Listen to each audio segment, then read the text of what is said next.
Nasa 78 aspirants na sa pagkasenador ang naghain ng kanilang Certificate of Candidacy hanggang kahapon, habang 87 naman ang mga party list group. Ayon sa COMELEC, tataas pa yan lalo't hanggang bukas na lamang ang COC filing. Si Gab Villegas sa detalye.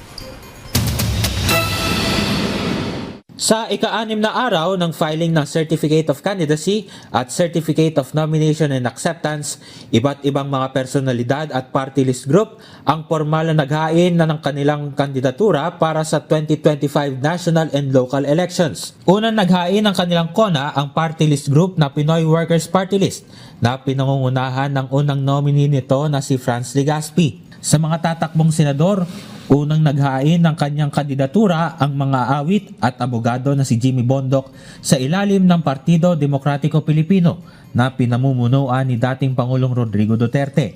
Nais ni Bondoc na magpasa ng mga batas na susugpo sa korupsyon sa bansa at kilalanin ang entertainment industry bilang pangunahing pwersa sa ekonomiya ng bansa at makilala ang music industry ng Pilipinas sa buong mundo. Ang puwersa na to ay hindi pa optimized sa ngayong panahon. Hindi tulad sa ibang bansa na gamit ito.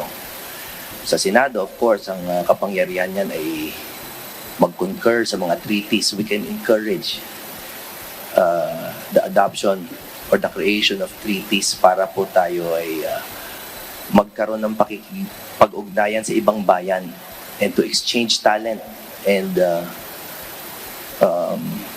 our music force, no, para umunlad ang turismo at makilala ang kultura ng Pilipino globally. Nang matanong hinggil sa plunder complaint laban kay dating Pangulong Duterte sa Department of Justice, ito ang kanyang naging pahayag. Tayo ay talagang susunod na lamang sa very time-honored principle na innocent until proven guilty.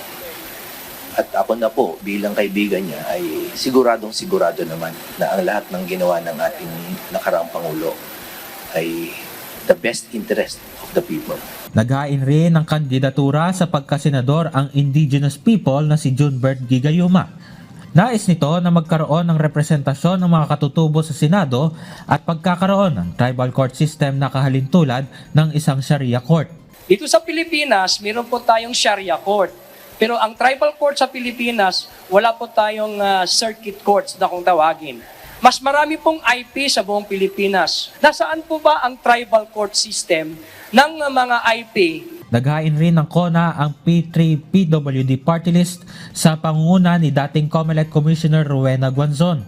Nais ni Guanzon na magkaroon ng 5% share ang mga persons with disability o PWD sa pondo ng mga ahensya ng pamahalaan at mga local government unit, kabilang ang mga government-owned and controlled corporations, kahalintulad sa Gender and Development Program.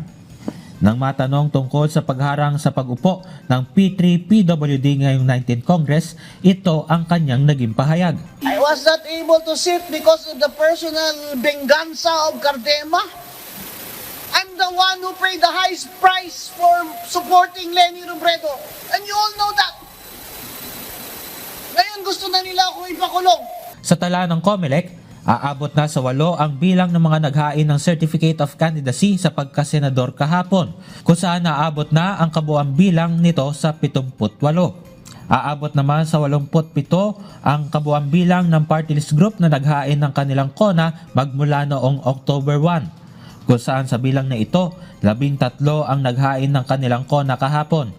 Dahil sa inaasahang dagsa ng mga maghahain ng COC at CONA sa mga tanggapan ng COMELEC sa buong bansa simula ngayong araw hanggang bukas, October 8, sinabi rin ng komisyon na tatanggapin nila ang COC at CONA ng mga senatorial aspirant at mga party list group kahit lagpas na ng alas 5 ng hapon basta't sila ay nasa loob ng venue ng COC filing.